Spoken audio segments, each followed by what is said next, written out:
राधे राधे मित्रों, जय श्री कृष्ण। मैं पंडित राहुल दीक्षित अपने यूट्यूब चैनल अपनी भागवत कथा में आप सभी का स्वागत करता हूँ। उम्मीद करता हूँ आप सभी स्वस्थ होंगे, मस्त होंगे। ईश्वर की कृपा हम सभी पर ऐसे ही बनी रहे। ईश्वर की प्रेरणा से हमने और आपने मिलकर जिस यात्रा का आरंभ किया है, इसी यात्रा में आज आगे की ओर बढ़ते हुए आगे की कथा का श्रवण करेंगे। कल हमने हिंदुकारी की मुक्ति के उपाय की कथा का श्रवण किया था। आज हम आगे कथा का श्रवण करेंगे। वक्रतुंड महाकाय सूर्यकोटि समप्रभा निर्विघ्नं ब्रह्मदेव सर्वकार्येषु सर्वदा। गुरुर्ब्रह्मा गुरुर्विष्णु गुरुर्देवो महेश्वरा गुरुर् साक्षात् ब्रह्म तस्मै श्री गुरवे नमः। ओम नमो भगवते वासुदेवाय नमः। सच्चिदानंद स्वरूप भगवान श्री कृष्ण जी को हम सदैव नमस्कार करते हैं, प्रभु को हम नमस्कार करते हैं। चिदानंद रूपाय विश्वोत्पत्त्यादि हेतवे तापत्रय विनाशाय श्री कृष्णाय वयम नुमः। सच्चिदानंद स्वरूप भगवान श्री कृष्ण जी को हम नमस्कार करते हैं, जो जगत की उत्पत्ति, स्थिति और प्रलय के हेतु तथा आध्यात्मिक, आदिदेविक और आदि भौतिक तापों के नाश करने वाले हैं। ऐसे भगवान श्री कृष्ण जी के हम चरणों को ग्रहण करते हैं और उनको बारंबार नमस्कार करते हैं। आज हम बंधुओं सप्ताह यज्ञ की कथा का श्रवण करेंगे। हम और आप कथा की ओर आगे बढ़ते हैं। सप्ताह यज्ञ की विधि की कथा का श्रवण करते हैं। अथ ते समं प्रवक्ष्यामः सप्ताह श्रवणे विधिं ताये वर्षोभिषेव प्रायास्याद्यो विधि स्मृता। देवज्ञं तु समाहुये मुहूर्त प्रच्छति यत्नता। विवाहे यदृशं वित्तं तादृशं परिकल्पयेत्। श्री सनकादि ने कहा, देवर्षि नारद जी, अब आप कथा श्रवण विधि सुनाइए। पहले ज्योतिषियों से मुहूर्त पूछना चाहिए। एक विवाह जितने धन की व्यवस्था करनी चाहिए। सप्ताह कथा के लिए भाद्रपद, अश्विन, कार्तिक, मार्गशीर्ष, आषाढ़ और श्रावण महीना उत्तम होता है। वैसे जब भी हरि प्रेरणा हो और व्यवस्था करने में समर्थ हो तो सप्ताह कथा श्रवण कर लेना चाहिए, क्योंकि कलयुग में आयु का कोई निश्चय नहीं है, कब मृत्यु आ जाए। अतः व्यवस्था होने पर सप्ताह कथा श्रवण ही कर लेना चाहिए। भद्रा व्यतिपात आदि योगों का त्याग करना चाहिए। दूर के लोगों को सब परिवार कथा में निमंत्रित करना चाहिए। सभी वर्णों को निमंत्रण देना चाहिए। कथा का आयोजन किसी तीर्थ में, वन में या अपने घर पर उत्तम माना गया है।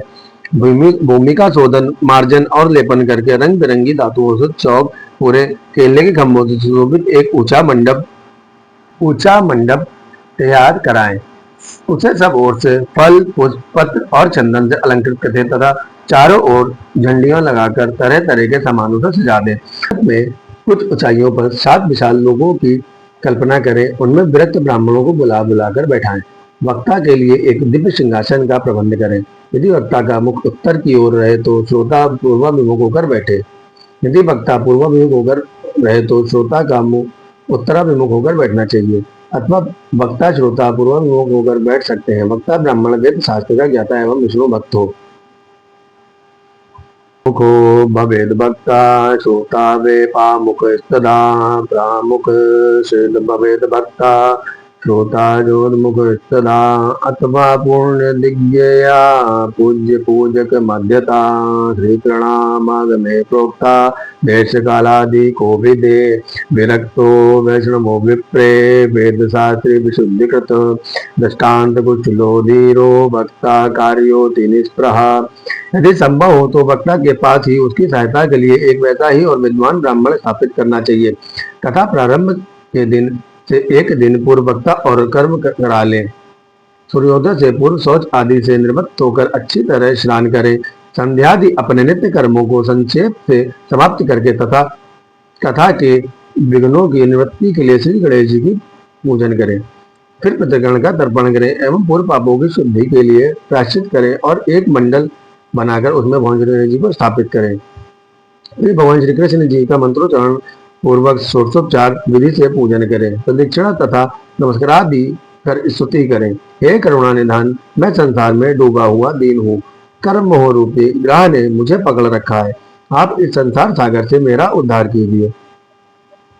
संसार सागरे मग्नं दीनं मम करुणानिधे। कर्म मोह गृहीतांगं मामुदर भवर्णवात्। इसके बाद धूप दीप आदि सामग्रियों से श्रीमद् भागवत की कथा की विधिवत पूजन करें। फिर पुस्तक के आगे नारियल रखकर स्तुति करें। श्रीमद् भागवत के रूप में आप साक्षात श्री कृष्णचंद्र ही विराजमान है। हे नाथ, मैंने भव सागर से छुटकारा पाने के लिए आपकी शरण ली है। मेरा ये मनोरथ आप बिना किसी विघ्न बाधा के संगोपांग पूरा करें। हे केशव, मैं आपका दास हूँ। श्रीमद्भागवतोपाख्यां प्रत्यक्षा कृष्ण एव हि स्वीकृतोऽसि मायानाथ मुक्त्यर्थ भवे सागरे मनोरथे मदीयोऽयं सफला सर्वथा त्वया निर्विघ्नेन कर्तव्यो दासोऽहं तव केशव। इसके पश्चात वक्ता का पूजन करे, उसे सुंदर वस्त्राभूषणों से विभूषित कर स्तुति करे। सुख स्वरूप भगवान कथा समझाने में कुशल हैं। आप संपूर्ण शास्त्र विशारद हैं। कृपा करके इस कथा को प्रकाशित कर मेरा अज्ञान दूर करें। सुख रूप प्रबोधज्ञ सर्वशास्त्र विशारद एतत् कथा प्रकाशेन मद्ज्ञानं विनाशाय।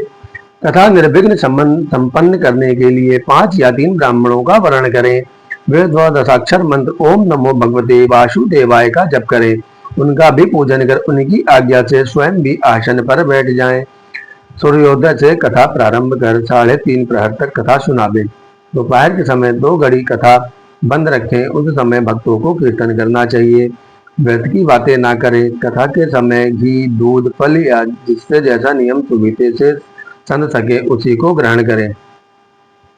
शनकादि ने कहा, देवर्षि नारद जी, कथा श्रोता ब्रह्मचर्य का पालन करे, भूमि पर सोवे, पत्तल में भोजन करे, दाल, मधु, तेल, गरिष्ठ अन्न, भाव दूषित पदार्थ, बासी अन्न सप्ताह श्रवण तक सेवन ना करे, काम, क्रोध, मद, मान, मत्सर, लोभ, दंभ, मोह और द्वेष से दूर रहे, किसी की निंदा ना करे, रजस्वला स्त्री, पतित, गायत्रीहीन, द्विज ब्राह्मणों से द्वेष करने वाले तथा वेद न मानने वालों से वार्तालाप ना करे, सत्य, शौच, दया, मौन, सरलता, विनय और उदारता का बर्ताव करना चाहिए।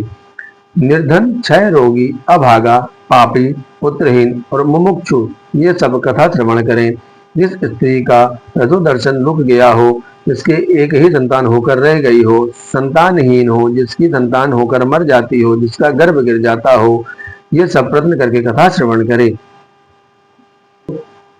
आज हम अपनी कथा को यहीं पर विश्राम देते हैं और कल पुनः आगे की कथा का श्रवण करेंगे। जैसा कि हमने और आपने जाना, श्रोता और वक्ता के लक्षण कैसे होने चाहिए। ईश्वर का नाम लेने के लिए वैसे तो कोई भी नियम जरूरी नहीं है, मगर कथा के कुछ अपने नियम हैं। ईश्वर का नाम लेना अलग बात है, संकीर्तन करना अलग बात है और किसी विधि विधान से कथा का श्रवण करना अलग बात है। तो कथा के श्रवण के लिए जो जो नियम बतलाए गए उस नियम से ही कथा का श्रवण करना चाहिए। और जो गृहस्थाश्रम है, जिसे ऐसे ही अपने घर में डेली कथा का श्रवण करना है या अपने घर वालों के सामने इसका श्रवण पठन करना है, वह कैसे भी कर सकते हैं। उनके लिए कोई नियम आदि नहीं है। यह नियम आदि उनके लिए है जिसे साप्ताहिक कथा सुनाते हैं और सारे घर के लोगों को इकट्ठा करके, परिवार के लोगों को इकट्ठा करके, आसपास के जान पहचान के लोगों को इकट्ठा करके जो ये कथा का श्रवण कराते हैं, उनके लिए नियम आवश्यक है। जो किसी संकल्प की, किसी इच्छा से ही कथा का श्रवण कराते हैं और जो अन्यत्र ही अपने घर पे भगवान की प्रेरणा से उनके सुख के लिए ये कथा श्रवण करते हैं, उनके लिए कोई नियम आवश्यक नहीं है। तो हमें नियम और विधि विधान से ही इस कथा का श्रवण करना चाहिए। और आपने देखा कि कथा श्रवण से बड़े पापों से भी मुक्ति मिल जाती है। तो हमारे ये दैनिक, आदि दैविक, आदि भौतिक और आध्यात्मिक पापों की तो बात ही क्या है। हमारे 3 गुण के 3 पाप भी बनते हैं, कर्मणा, वाचा, मनसा। तीनों पापों से भी मुक्ति मिलती है। जो मन के द्वारा किया गया हो, जो कर्म के द्वारा किया गया हो, या जो वाचा, जो बोलने वाणी से किया गया हो, उन पापों से भी मुक्ति मिलती है। बड़े से बड़ा पाप क्यों ना हो, श्रीमद् भागवत कथा श्रवण से हर एक पाप से मुक्ति मिलती है। दोस्तों, हमारा मन हो या ना हो, हमें प्रभु की सेवा या प्रभु का नाम वैसे ही लेना चाहिए जैसे हम कहीं पर जॉब या काम करते हैं। वहां भी हमारा मन हो या ना हो, पर हमें मजबूर होकर काम करना पड़ता है, क्योंकि उससे हमारी आजीविका चलती है, जिससे हमारा भरण पोषण होता है और हमारे परिवार का भी भरण पोषण होता है। इसी प्रकार भक्तों, हम सभी को भगवान का भी नाम लेना चाहिए। उससे हम सभी का कल्याण होता है और हमारे पूर्व के प्रारब्ध नष्ट होते हैं और आगे भविष्य में वर्तमान उससे हमारा सुधरता है और भविष्य में आने वाला जो हमारा जीवन है वो सुखमय होता है। यह भी एक तरह का कर्म ही है। जैसे हम किसी की नौकरी करते हैं, इसे हम भगवान की नौकरी समझ के अगर हम भगवान का नाम लें, भगवान का पूजा पाठ आदि करें, तो उससे हमें कई गुना अधिक फल मिलता है और ईश्वर की सदैव हम पर कृपा रहती है। दुखी के समय हम ईश्वर के पास जाते हैं और सुखी के समय हम इन भौतिकता संसारिक लोगों के पास जाते हैं। हमें सम रहते हुए दुख और सुख दोनों समय ही ईश्वर की ही शरण में रहना चाहिए। जिस प्रकार एक कमल कीचड़ में उगकर भी कीचड़ से लिप्त नहीं होता और भगवान के श्री चरण कमलों तक जाता है, वहां पर उनके ऊपर चढ़ाया जाता है, उसी प्रकार हमें भी इस भौतिकता माया के जीवन में रहते हुए इससे लिप्त नहीं होना है। हमारा आखिरी गंतव्य ईश्वर की ही प्राप्ति है। हमारी आत्मा परमात्मा की ही अंश है, तो हमें ईश्वर के ही समीप रहना चाहिए। जब जब हम उससे दूरी बनाने का प्रयास करते हैं, तब तब हमें दुख और परेशानियां उठानी पड़ती हैं। जितना हम ईश्वर के नजदीक रहेंगे, उतना ही हमें परेशानियां नहीं व्यापेंगी और ईश्वर की सदैव कृपा हम सब पर बनी रहेगी। इसी के साथ मैं अपनी वाणी को विराम देता हूँ और गौ की सेवा भी अवश्य करें। ये बात मैं कहना भूल गया था, इसलिए क्षमा चाहूंगा। गौ की सेवा अवश्य करें।